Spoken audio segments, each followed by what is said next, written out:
Celebration of Broadway. Appropriately, we've got Bernadette Peters and Darren Chris hanging out with us.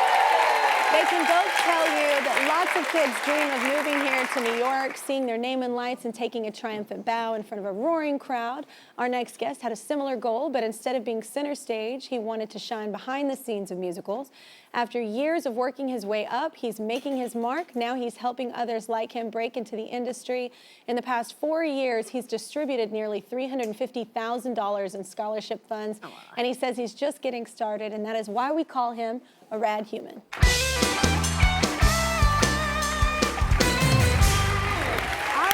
Welcome Cody Renard Richard, give it up. Meet Darren, meet Bernadette.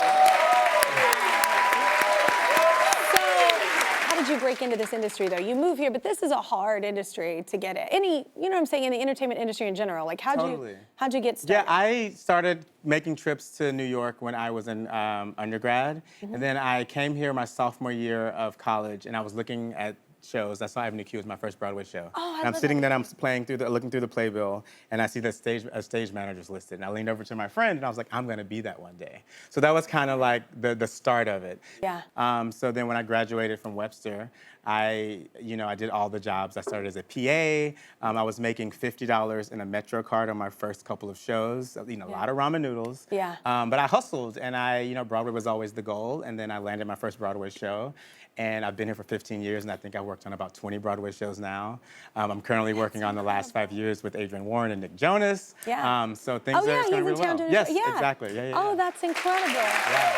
So you say you started the program after Reflection during COVID, right? Mm-hmm. Now, what happened then that made you want to start? Well, during COVID, when Broadway shut down, I think we all had a lot of time to sit and reflect and kind of just think about the things that mattered to us. Mm-hmm. And in that time of reflecting and thinking, there were a lot of instances where I didn't necessarily feel as welcomed as I wanted. I was always the only in a room or the only on a stage management team. Mm-hmm. And that could feel really isolating. And I thought about my experiences in those spaces and what I had to do to overcome that to be successful. Mm-hmm. And I'm like, if I'm going through this, I know that there are so many others that are going through this.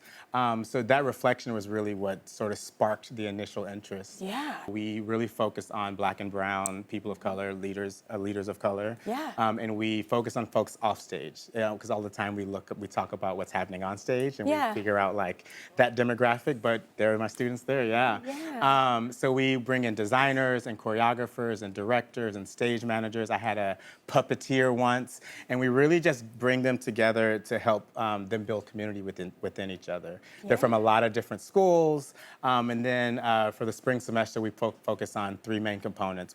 Community building, leadership, and then we really focus on helping them find their voice, whatever that means for them. Yeah. And then at the end of the semester, we fly them to New York for this all expenses paid trip where they see Broadway shows, they meet with mentors, and then we have our farewell brunch, what we jokingly call Cody's Cotillion. We all get dressed up, and we have a good farewell there. Yeah, you are so great. Your smile is even better. Oh my gosh. And it's such a tight community, right? So it's important to not feel isolated. These are the people that you are like with all the time.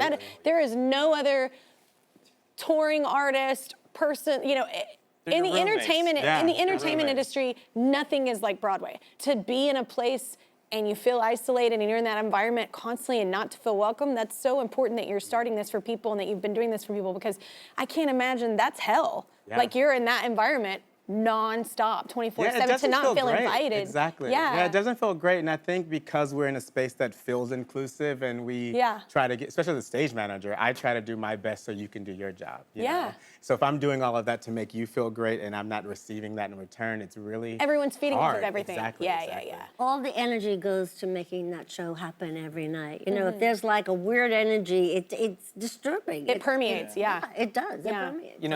I think I said this earlier, like the captain. I think if your director's your captain, the stage manager is absolutely the first mate, and there's a sort of like leadership and vibe that is set that trickles down to the company as a whole from you guys. And when you have that kind of openness and that open dialogue about inclusivity and diversity, that sends a powerful message company-wide, which then goes to young versions of yourself seeing the Broadway show and broadcasting that in the playbill, like, somebody like me might be, maybe this is possible for me. Mm-hmm. So that's a wonderful thing that you're doing.